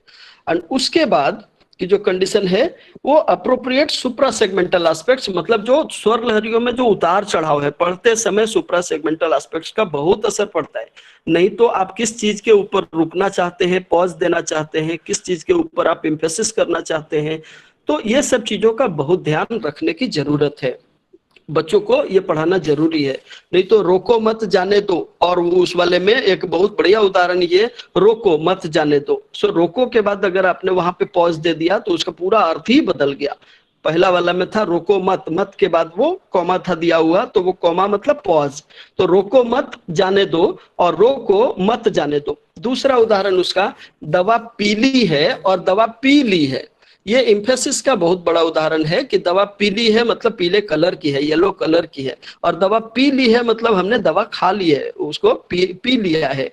सो इस तरीके से करके कारपेंटर और कारपेंटर बहुत अंतर हो जाता है, ये थोड़ा सा इम्फेसिस देने की वजह से। सो इन सब चीजों का उसको अंतर पता होना चाहिए। उसके बाद की जो कंडीशन है वो अलग अलग जो टेक्स्ट बेस्ड और नॉलेज बेस्ड इन्फ्रेंसेज है, मतलब हमने अनुभव की बात करी, सो अलग अलग शब्दों से संबंधित या ज्ञान से संबंधित अगर उसको इन्फ्रेंस होगा, उसको अगर अनुभव होगा, तो उसके आधार पर रीडिंग उसके लिए आसान हो जाएगी। Next please. अब देखते हैं कि बच्चे गड़बड़ कहाँ करते हैं, किन चीजों में जो डेफ बच्चे हैं वो पढ़ने लिखने से संबंधित गड़बड़ करते हैं, या इवन छोटे बच्चे भी कई बार गड़बड़ी करते हैं। सो उसमें जो कॉम्प्रिहेंशन लेवल है, सेंटेंस का जो कॉम्प्रिहेंशन है, वो अगर इस तरीके से देखें कि जो पूरे सेंटेंस के तौर पे अगर आप पढ़ते हैं, पूरे वाक्य को अगर आप पढ़ेंगे, तो उससे उसका अर्थ ज्यादा बेहतर होएगा, बजाय एक एक शब्द को अलग अलग पढ़ने के बजाय। सो इस परिस्थिति में शब्दों को अलग अलग पढ़ना और शब्दों को जोड़ना, पूरे सेंटेंस का अर्थ समझना, ये बच्चे को बहुत क्लियर होना चाहिए, और ये डेफ बच्चों में नहीं हो पाता है। दूसरी चीज कि फिगरेटिव जो लैंग्वेज है, फिगरेटिव लैंग्वेज का मतलब होता है अलंकारिक भाषा। तो अलंकारिक भाषा का इस्तेमाल उसके लिए नहीं किया जाना चाहिए, क्योंकि उसको वो समझने में बहुत समय लगता है और बहुत मुश्किल होती है, जिसमें एक ही शब्द के कई अलग अलग उसमें अर्थ बदल जाते हैं। मैं उसका एक उदाहरण दे सकता हूँ। उसका एक जो अलंकारिक भाषा है उसमें सारंग नैनी सारंग बैनी सारंग ले चली सारंग को, और सारंग सारंग मार भय सारंग पुचकारत सारंग को, इस सब में सारंग शब्द का हर जगह पे अलग अर्थ है। ऐसे ही हरि गए हरि मिलन को हरि मिले हरि पास, और हरि जी मिल गए हरि में देखकर हरि हो गए उदास। सो ऐसी परिस्थिति में हरि शब्द का या सारंग शब्द का अर्थ कई बार बदल गया है। ऐसे ही जब आप पर्यायवाची शब्द का इस्तेमाल करते हैं तो उसमें भी बच्चों को बहुत दिक्कत होती है। सो एक ही शब्द के जब अलग अलग अर्थ हों तो उन बच्चों को इस पर उदाहरण देकर के समझाने की जरूरत है, और शब्दों को अलग अलग पढ़ना और उसको रिलेट ना कर पाना सेंटेंस के रूप में, ये सारी चीजें उसको समस्या होती है। इसके बाद जो नेगेटिव सेंटेंसेज बनते हैं या इनडायरेक्ट क्वेश्चंस फॉर्म जो बनते हैं, उसमें भी उसको प्रॉब्लम होती है। Next slide please. उसमें भी उसको प्रॉब्लम होती है, और एक्टिव फॉर्म और पैसिव फॉर्म जो होता है उसमें भी उसको प्रॉब्लम होती है बच्चों को। उसके बाद जो शब्दों को मिलान करके ऐसा है कि जब कॉन्टेक्स्ट उसको देते हैं, कोई एक गद्यांश उसको देते हैं, छोटा सा एक पैराग्राफ देते हैं और उसमें से हम लोगों को क्वेश्चन आता है कि पूरा गद्यांश पढ़िए और उसके बाद उसमें से उत्तर निकालिए।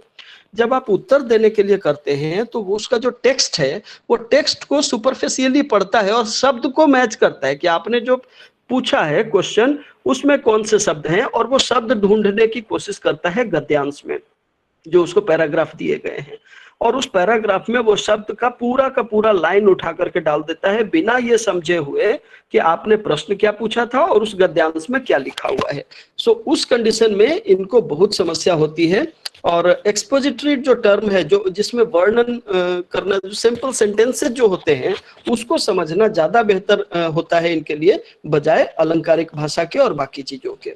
अब आते हैं राइटिंग के ऊपर। Next slide please. So writing में बतलाया गया है कि देखिए, पहला अभी जो रीडिंग की बात हम लोग कर रहे थे, ये सारा का सारा रिसेप्शन से रिलेटेड प्रॉब्लम थी जो बच्चों में इसका लिटरेसी डेवलपमेंट के लिए फैक्टर होता है, मेन फैक्टर होता है। उसमें कहाँ समस्या आ रही थी, इन सारी चीजों के ऊपर हम लोगों ने चर्चा करी। अब राइटिंग के ऊपर आते हैं।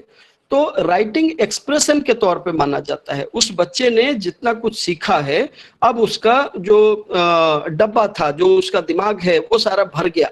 अब भर गया तो वहां से एक्सप्रेशन देना शुरू करेगा, अपनी जरूरतों के हिसाब से उन्हीं शब्दों का इस्तेमाल करना, और जो आपने उसको ग्रामर पढ़ाए हैं, जो टूटी फूटी सेंटेंस का इस्तेमाल कर सकता है, सो उन सारे चीजों का इस्तेमाल करके बच्चा शुरुआत में बातचीत करने के लिए, ओरेसी स्किल की बात अगर करें तो उस वाले में बोल करके करता था। लिटरेसी स्किल की बात करेंगे तो इसमें रीडिंग, राइटिंग और इससे रिलेटेड होता है। तो ये राइटिंग में एक्सप्रेशन को ध्यान में रखा जाता है, और एक्सप्रेशन करते समय किस तरह की गलतियों को वो करता है उसको अगर ध्यान में रखें तो नेक्स्ट स्लाइड प्लीज।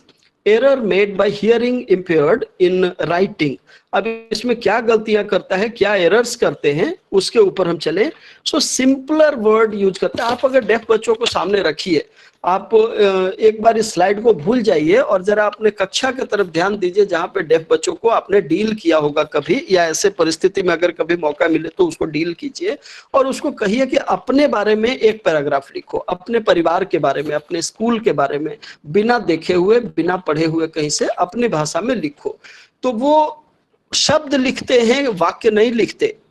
शब्द अगर लिखेंगे तो हो सकता है कि वाक्य भी अगर लिख लिया तो 1 से 2 शब्द या 3 शब्द के वाक्य लिखेंगे, छोटे छोटे वाक्य बनाएंगे। उसको वाक्यों को जोड़ नहीं पाते हैं, उसमें प्रीपोजिशन कंजंक्शन का इस्तेमाल नहीं कर पाते हैं। नाउन और वर्ब उसमें सबसे ज्यादा रहेंगे, लेकिन एडवर्ब नहीं रहेगा उसमें। इस तरह की समस्याएं उसमें आती हैं। शब्दों का जो रूप चेंज हो जाता है अंग्रेजी के हिसाब से, जैसे फ्लाई का फ्लू हो गया या डू का डज हो गया, इन सब चीजों में बहुत अंतर होता है। या आप हिंदी के हिसाब से भी अगर देखेंगे तो उसमें इस तरह के जो रूप परिवर्तित होते हैं, या प्रीफिक्स सफिक्स का जो इस्तेमाल होता है, उपसर्ग प्रत्यय का, विशेषण शब्द का इस्तेमाल जो होते हैं, इन सारे चीजों में उसको कठिनाई आती है और ये लगातार उसमें समस्या करते हैं, उसमें उनको प्रॉब्लम होती है। उसके बाद पंक्चुएशन मार्क्स में जो बहुत ज्यादा समस्या इनको पंक्चुएशन मार्क्स में होती है, जो विराम चिन्ह होते हैं, कहाँ पॉज लगाना है, कहाँ फुल स्टॉप लगाना है, कहाँ कोलन लगेगा, सेमी कोलन लगेगा, उसमें इनको बहुत समस्या होती है बच्चों को, डेफ बच्चों को खास करके। तो शुरुआती दौर में इवन डेफ बच्चों की बात नहीं करें, अगर जनरल बच्चों की बात, so called normal hearing persons की भी अगर बात करें हम, तो उसमें भी हमको शुरुआती दौर में इन सारे चीजों पर प्रैक्टिस कराने की जरूरत पड़ती है।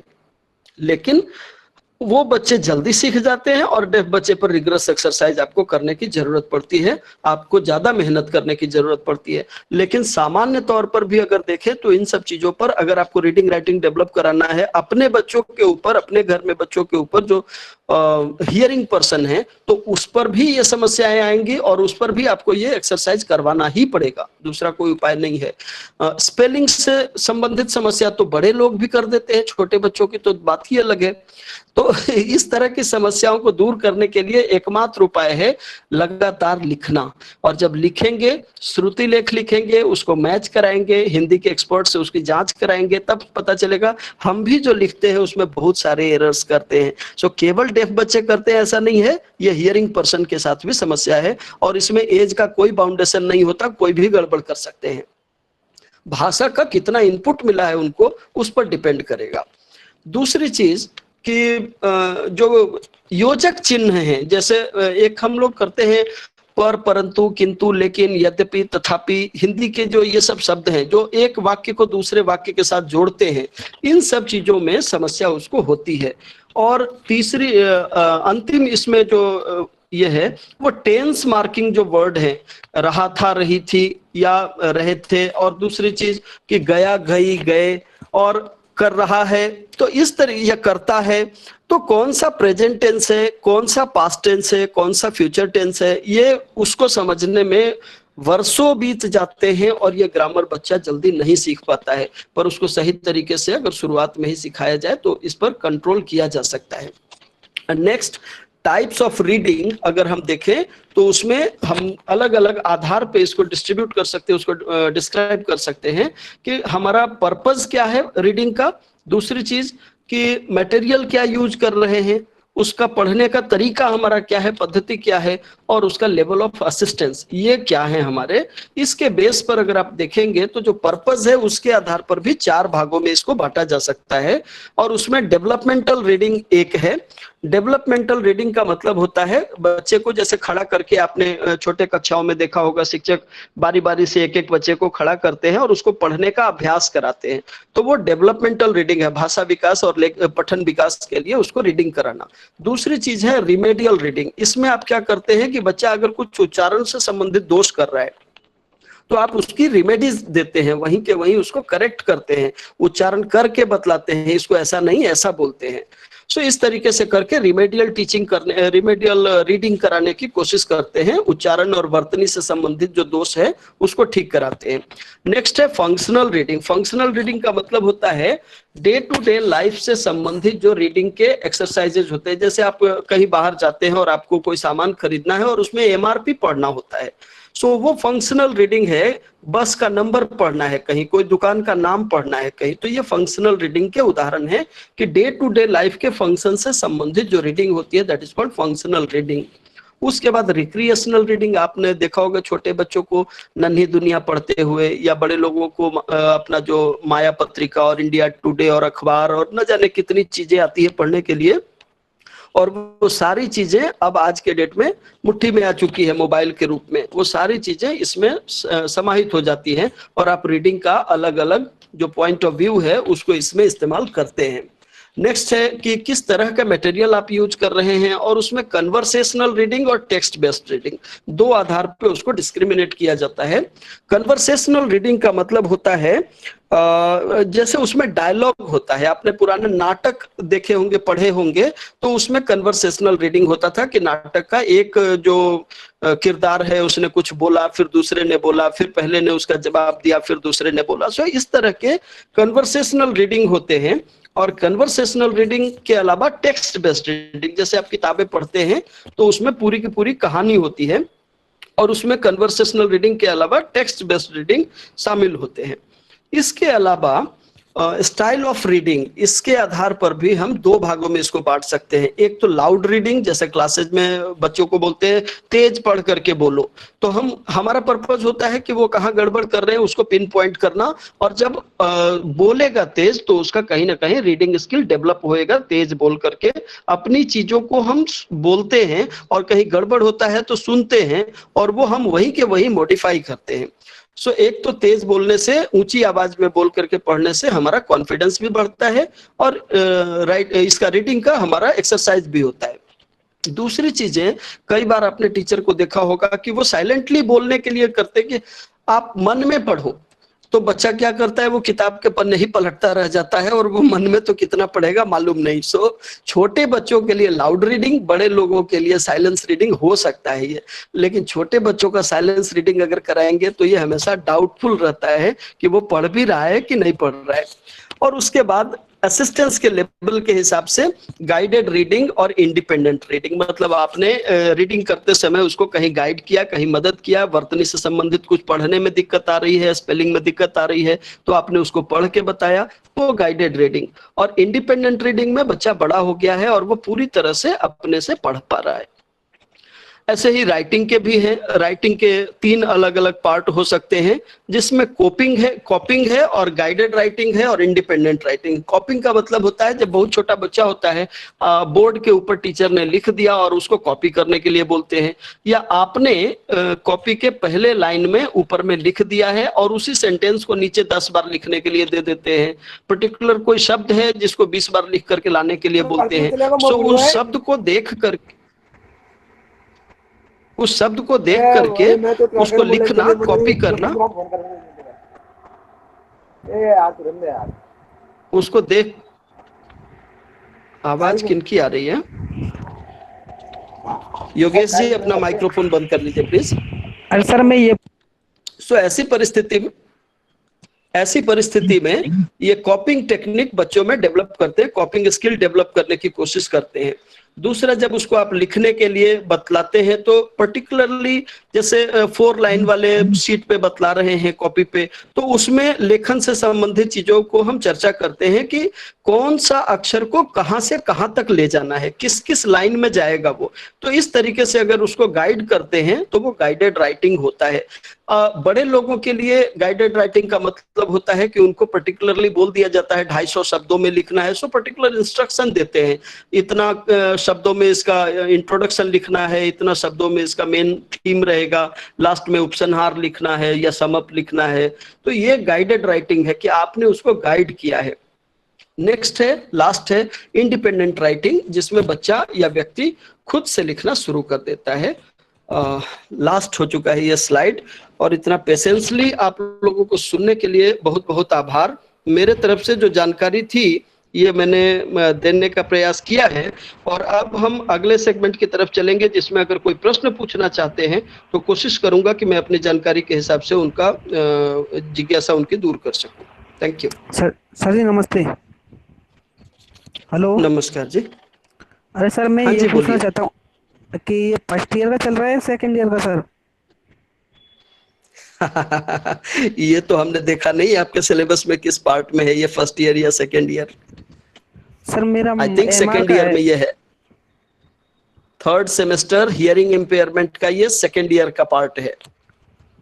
HI का सर पार्ट है ना?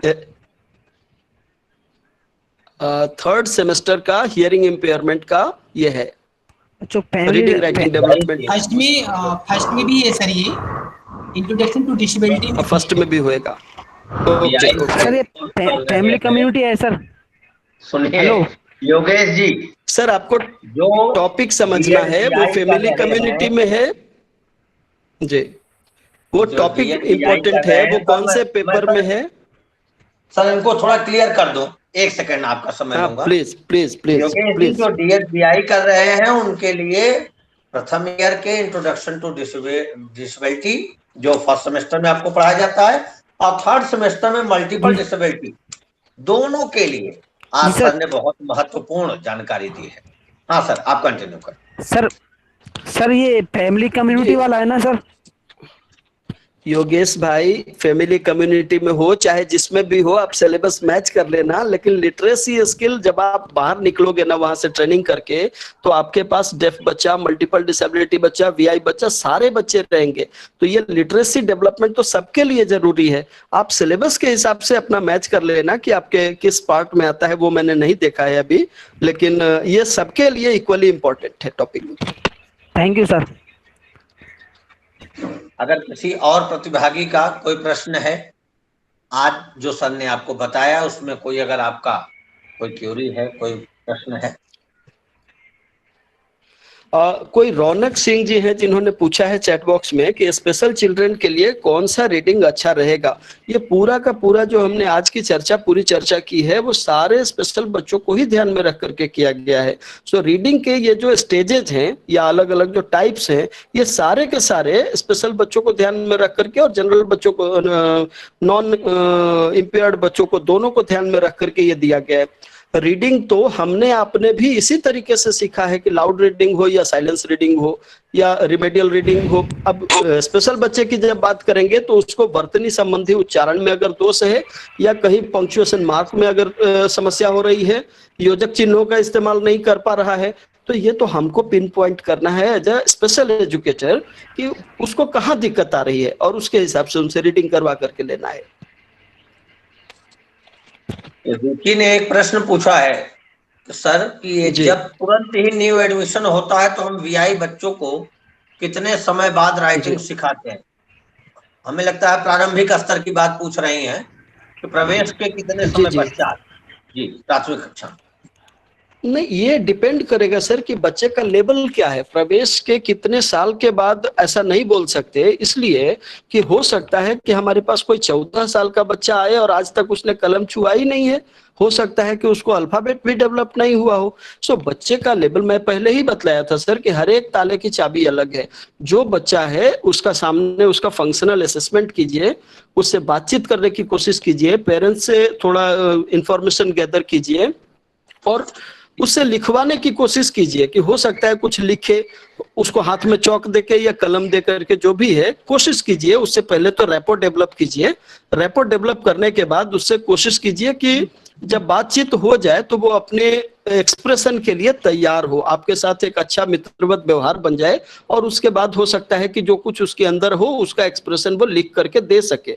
अब उससे प्रयास करना है। दूसरी चीज, हम लोग सीधे रीडिंग राइटिंग पे नहीं आ सकते।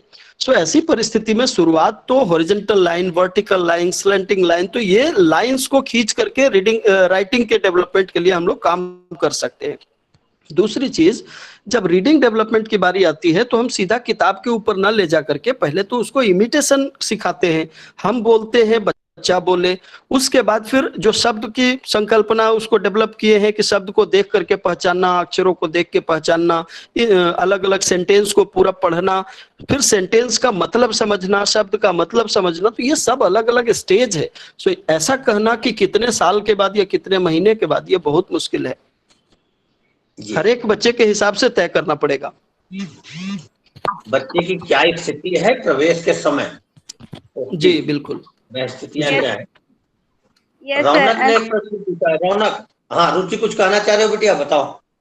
सर जैसे कि स्टार्टिंग में जब प्ले ग्रुप में एडमिशन होता है बच्चे का, तो सर हम वो जो सर वो जो 1 ईयर का प्रोसेस होता है, तो सर क्या उस 1 ईयर वीआई बच्चे की सर बात कर रहे हैं हम, तो सर किस तरीके से सर प्ले ग्रुप में जो 1 ईयर का प्ले ग्रुप होगा सर उसी क्लास में हम थोड़ा सा उसको प्रैक्टिस कराना स्टार्ट कराएंगे या फिर एलकेजी? बच्चे का एज उस समय कितना होता है आप बताओ। बच्चे का एज उस समय कितना होता है जब आपके पास आया?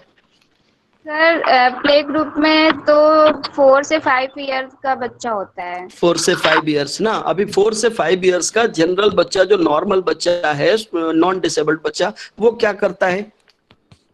आप नॉर्मल बच्चे का डेवलपमेंट देखो कि 4 to 5 ईयर्स का बच्चा क्या करता है, अपने आसपास में नजर दौड़ाओ। 4 से 5 साल का बच्चा, हाँ प्लीज। सर जब 4 से 5 साल का जो बच्चा होता है उसको तो पहले हम बुक में मतलब दिखाते हैं और रीडिंग करवाते हैं, नॉर्मल बच्चा जो, और उसको जब की बात करते हैं तो पहले हम उसको पेंसिल पकड़ना सिखाते हैं, फिर उसको हम नॉर्मल ऐसे देखते हैं कि बस वो लाइन खींचे, मतलब कि उससे पेंसिल चलाना आनी चाहिए। बराबर। तो अब जब ब्लाइंड बच्चे की बारी आती है तो ब्लाइंड बच्चे को वर्बल कम्युनिकेशन में तो प्रॉब्लम है नहीं, उसको सुनने में और बोलने में तो कोई दिक्कत है नहीं।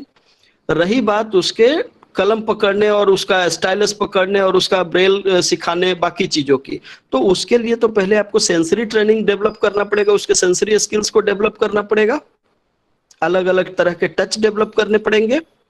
सो पहले रिसेप्टिव कम्युनिकेशन के ऊपर हम काम करेंगे कि वो चीजों को छू करके डिस्क्रिमिनेट कर पा रहे हैं कि नहीं, अलग अलग तरह के टच को पहचान पा रहे हैं कि नहीं, और अगर उस टच को पहचान पा रहे हैं तो उस परिस्थिति में 4 से 5 साल का जो ब्लाइंड बच्चा है उसके लिए टेक्टाइल मोड को आगे बढ़ाते हुए फिर हम छोटे दानों के ऊपर लेकर के जाते हैं, अनाज के दानों को टच करके उसको समझाने की कोशिश करते हैं। और बाकी नागेश साहब यहाँ पे बैठे हुए हैं, ब्लाइंड के एक्सपर्ट हैं, तो वो दानों से फिर धीरे धीरे करके सरसों के दाने पर लेकर के आना और उसके माध्यम से ब्रेल सिखाना।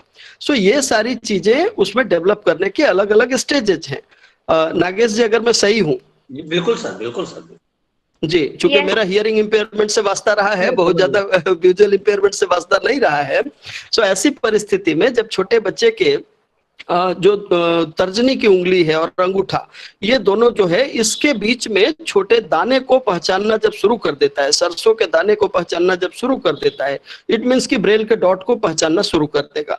लेकिन उससे पहले तो बहुत सारे स्टेजेज हैं उसके, प्री ब्रेल टेक्निक जिसको बोलते हैं, वो बहुत सारे स्टेजेज हैं। आप बिंदी चिपका करके 6 डॉट्स की जानकारी उसको देते हैं, उससे पहले अलग अलग तरह के उसको सारे टेक्टाइल सेंस डेवलप करने के लिए बहुत सारे एक्टिविटीज आप लोग करते हैं। तो उन सारी चीजों पर देखना है और एग्जैक्टली आज के डेट में बच्चा किस पॉइंट पे पहुंचा है, किस स्टेज पे, उसके हिसाब से आगे के लिए उसके लिए प्लानिंग करते हैं। बहुत बहुत धन्यवाद। आज के विषय से संबंधित मुझे आशा और विश्वास है सभी बच्चों को एक उन्नत जानकारी करने और बहुत बढ़िया स्लाइड आपने प्रस्तुत की।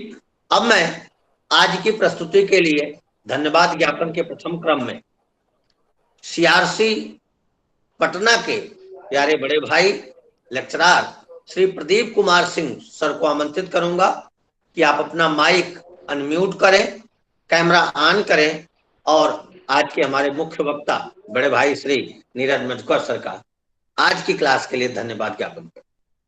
आदरणीय प्रदीप भाई।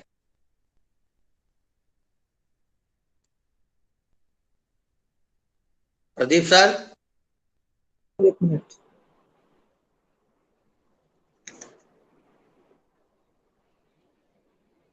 आप सभी को, इस पटल पर जुड़े हुए सभी हमारे प्यारे छात्रों एवं बहुत से हमारे मित्रगण एवं अध्यापक बंधु और साथ में हमारे जो ये इस कार्यक्रम के काफी दिनों से चला रहे हैं बड़े भाई नागेश जी, साथ में नीरज भाई साहब, आप सभी को बहुत बहुत बधाई। इस संकट काल में आपने जो इस संकट की घड़ी में बच्चों को और बहुत से सारे अभिभावकों को जो मार्गदर्शन देने का कार्य किया, आप सभी को मैं हार्दिक दिल से आभार व्यक्त करते हुए बधाई देता हूं। साथ में मैं कई सेंटर से जुड़े हुए मेरे प्यारे बच्चों, मैं आप लोगों को एक चीज जरूर बताना चाहता हूं कि आप लोग जो भी सर के द्वारा ज्ञानार्जन कराया जा रहा है, उसके एक एक बिंदु पर आप लोग अवश्य पहल करें, क्योंकि जो चीजें बताई जा रही है शायद आपको बहुत कम जगह या कहीं नोट से आपको नहीं उपलब्ध हो पा रहा है। बहुत सी सारी समस्याएं इस फील्ड में होती हैं, लेकिन सर के अथक प्रयास के द्वारा हम लोगों को जो ये एक सीधा रास्ता मिला है स्पेशल फील्ड का, उसके लिए मैं आप सभी को ये कहूंगा कि आप लोग इस पर विशेष रूप से ध्यान दें, पढ़ें, क्योंकि जो ये विशेष शिक्षा का स्तर है वह दिनों दिन काफी लो हो गया था, लेकिन हम देख रहे हैं कि लॉकडाउन की वजह से इसमें काफी प्रगति हुई। इसलिए मैं ज्यादा समय न लेते हुए मैं अपनी वाणी को विराम देता हूं। साथ में इस विराट पटल में जुड़े हुए सभी छात्र छात्राओं एवं अध्यापकों का हार्दिक स्वागत, अभिनंदन एवं वंदन करता हूं। धन्यवाद सर। बहुत बहुत धन्यवाद प्रदीप जी। आज के हमारे मुख्य वक्ता और एक तरीके से अगर मैं कहूं तो निर्देशक की भूमिका में बड़े भाई श्री नीरज मधुकर सर ने जिस बात को आज हम लोगों के बीच में चर्चा में ला दिया, धन्यवाद ज्ञापन में उन्होंने जो बात कही उस पर मैं सभी जो छात्र छात्राएं हमारे जुड़े हुए हैं और आदरणीय सर हैं के बीच में मैं आपको बताऊं सर, मैं पिछले लगभग 70 या 80 वेबिनार पूर्व मैंने इस बात की चर्चा की थी। अगर कोई बच्चे कंटिन्यू जुड़ते आए होंगे तो उनको इस बात का स्मरण होगा। विशेष शिक्षा डीएड के साथ में उत्तर प्रदेश सरकार एवं भारत सरकार के विभिन्न पटलों से अगर देखें तो एक कोर्स चलता है DElEd, diploma in elementary education. आप देखेंगे सर, आप लोग तो देख ही रहे हैं, उसको समझ ही रहे हैं, लेकिन एक व्यवस्था देखेंगे, डीएलएड के जितने भी सेंटर हैं और डीएलएड के जो संचालित करने वाली राष्ट्रीय संस्थान है, उनका यह लक्ष्य होता है कि पाठ्य सामग्री अर्थात लर्निंग मटेरियल को कितना अधिक ऑनलाइन वो प्रोवाइड कर दें, कितना अधिक से अधिक ऑनलाइन बेस्ड क्लासेस चलाएं, जब कोविड नहीं था तो भी, और एक शिक्षक कम से कम 500 या 1000 विद्यार्थियों तक अपनी पहुंच कैसे बनाए, इसलिए वो चिंतित रहे। और आज हालत उसकी ये है कि डीएलएड का नेट पर जाके देखा जाए तो आधिकारिक तौर पर एनआईओएस बोर्ड हो या जो भी उसका बोर्ड संचालन कर रहा है, उन बोर्डों के द्वारा ऑनलाइन मटेरियल की उपलब्धता बहुत कराई गई। हमारे यहाँ डीएड या सीवीआई की बात करूं, एचआई की बात करूं, एमआर की बात करूं, इस पटल पे मुझे कहते हुए इसमें कोई दो राय नहीं है। हमारी राष्ट्रीय संस्थान ने न कभी शिक्षण सामग्री उपलब्धता की कोई चिंता की और न इसके लिए कोई प्रक्रम बनाया। आरसीआई द्वारा पहले कुछ चैनल चलाए गए थे और उनमें बहुत सुंदर सुंदर, बहुत अच्छे अच्छे मटेरियल 2004 में, 2003 में, 2005 में उपलब्ध कराए गए थे, लेकिन वह अभी विलुप्तीकरण में चले गए थे। अब जब कोविड-19 आया तो सभी जो जितने भी सहयोगी संस्थान, ये जितने भी लोग थे इस डीएडवीआई को देख रहे, पढ़ा रहे, अध्ययन अध्यापन कर रहे, उन्हें इसकी मांग समझ में आई और उसका यह रिजल्ट हुआ सर कि आज हालत यह है कि वर्तमान समय में, आज की परिस्थिति में हजारों हजार टीचिंग मटेरियल नेट पे उपलब्ध हो चुका है, वीडियो के माध्यम से, ऑडियो के माध्यम से, पीडीएफ के माध्यम से। अब सभी छात्रों को अध्ययन अध्यापन करने के लिए, जहां तक मैं समझ पा रहा हूं, काफी सहजता और सरलता हो रही है। CRC Gorakhpur, CRC Lucknow, CRC Tripura, CRC Himachal Pradesh, NIPBD Dehradun, RSVI Lucknow, TCTBH Lucknow, TSM Lucknow, या जो भी हमारे सहयोगी संस्थान है, NAB Ayodhya, Hind PG college Barabanki, जो भी हमसे जुड़ने वाले संस्थान है, सभी अपने छात्र छात्राओं को टीचिंग लर्निंग मटेरियल उपलब्ध करा रहे हैं और उसकी उपलब्धता नेट पे भी बना रहे हैं। आप देख रहे हैं, रिकॉर्डिंग होती है, अपलोडिंग होती है। विशेष शिक्षा में भी शिक्षण सामग्री की उपलब्धता जब पर्याप्त होती रहेगी तो इनका अध्ययन अध्यापन श्रेष्ठवत होगा। और मैं इसलिए कह रहा हूं सर कि हम लोगों के लिए, विशेषकर डीएड की क्लासेस चलाने वाले सेंटरों के लिए यह एक चैलेंज की बात है कि जब टीईटी का पेपर होता है, जब सीटीईटी का पेपर होता है, जब सुपर टेट का पेपर होता है, तो 90%, 80% अथवा 70% डीएलएड के विद्यार्थी उसमें कंपीट करते हैं, 30%, 20% और 10% डीएड के विद्यार्थी कंपीट करते। उसके दो प्रमुख कारण हैं। प्रथम कारण था शिक्षण सहायक सामग्री का यूनिवर्सल डिजाइन में उपलब्ध न होना, अर्थात ऑनलाइन टीचिंग लर्निंग मटेरियल का उपलब्ध न होना। और दूसरा जो सबसे महत्वपूर्ण और एक कारण है कि हमारे इस कोर्स में कई संस्थान या कई जगह पर उपलब्धता न करने की छूट, विद्यार्थियों को भ्रमित करके क्लास न आइए आपका ये हो जाएगा, क्लास न आइए आपका ये हो जाएगा। विद्यार्थियों को सूझ नहीं होती कोर्स करने के बाद, जब वो टीईटी, सीटीईटी या सुपर टेट देने जाते हैं, तब उन्हें पता चलता है कि हमने तो वो बिल्डिंग बना ली है जिसका फाउंडेशन ही नहीं। और जब फाउंडेशन नहीं है तो बिल्डिंग तो स्वप्न है, वह दीवार स्वप्न टूट करके नीचे गिरता है और वे बेरोजगारों की भीड़ में सबसे पीछे खड़े हुए दिखाई देते हैं। ऐसी परिस्थिति में मैं सर आपके सामने, आप जैसे विद्वत जनों के बीच में इस बात को आह्वानित तौर पर कहना चाहूंगा, सभी विद्यार्थियों से कहना चाहूंगा कि जितने भी नए बच्चे आते हैं, उन्हें, जो हमारी फील्ड में कार्यरत हैं, अध्ययनरत हैं, उन्हें इस बात के लिए प्रेरित किया जाए कि अध्ययन अध्यापन के फील्ड में अगर रहना है, शिक्षण प्रशिक्षण के फील्ड में अगर रहना है, तो अध्ययन अध्यापन से विरग होकर के चला ही नहीं जा सकता। बिना पढ़े आप क्या पढ़ाएंगे? आपके अंदर वह गुण आ ही नहीं सकता, किसी भी परिस्थिति में नहीं आ सकता। हमें डीएड करते हुए या कोई कोर्स करते हुए अपना धन देना होता, और सिर्फ द्रव्य के रूप में न देखें। धन का समय से भी है, टाइम से भी है। जो समय 2 साल का आप लगाते हैं, आज धन को आप आगे कर देते हैं, समय को पीछे खींच लेते हैं। होता यह है कि डिग्री, डिप्लोमा आपके, हमारे या किसी और के हाथ तो लग जाती है, लेकिन वह सुशोभित होती है दीवार पर खूंटी पे टांगने के लिए, वो किसी काम की नहीं होती। हालत ये हो गई है, 2 साल 3 साल 4 साल के डीएड किए हुए विद्यार्थी मिलते हैं और फुल फॉर्म नहीं बता पाते, कैटेगरी नहीं बता पाते, सिलेबस नहीं बता पाते। ये परिस्थितियां हो क्यों रही हैं? अवेयरनेस की कमी के कारण ये परिस्थितियां हो क्यों रही हैं?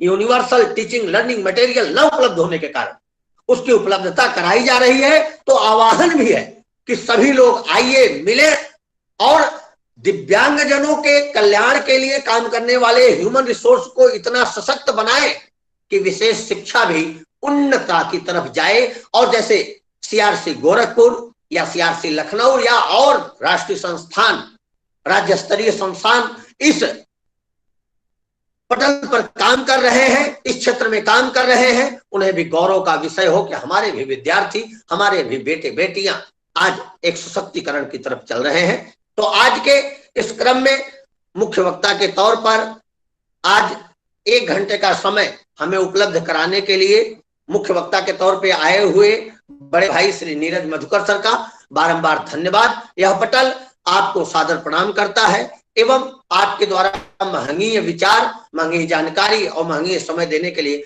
आपका बारंबार धन्यवाद करता है। आप सभी का स्नेह इस पटल के प्रति बना रहे, यही महत्वाकांक्षा हम लोग। मैं धन्यवाद ज्ञापित कर दे। Thank you sir, thank you, बहुत बहुत धन्यवाद सर आपका। सर मैं धन्यवाद ज्ञापित कर दूं टीसीटीवीएस से दीपक कुमार जायसवाल सर, सीआरसी से विकास मिश्रा सर, प्रदीप कुमार सिंह जी सीआरसी पटना से, वहां के कोर्स कोऑर्डिनेटर श्री लालचंद भाई साहब, हिंद पीजी कॉलेज से जुड़े हुए हमारे भाई और वहां के छात्र छात्राएं, एनएवी अयोध्या से जुड़ी हुई वहां की लेक्चरार तथा वहां के सभी छात्र छात्राएं, ये जितने भी संस्थान से जो भी हमारे ह्यूमन रिसोर्स और जो भी हमारे छात्र छात्राएं जुड़े, यह पटल सभी को सादर प्रणाम करता है, सभी को धन्यवाद ज्ञापित करता है। सभी लोग लेफ्ट कर सकते, सादर प्रणाम।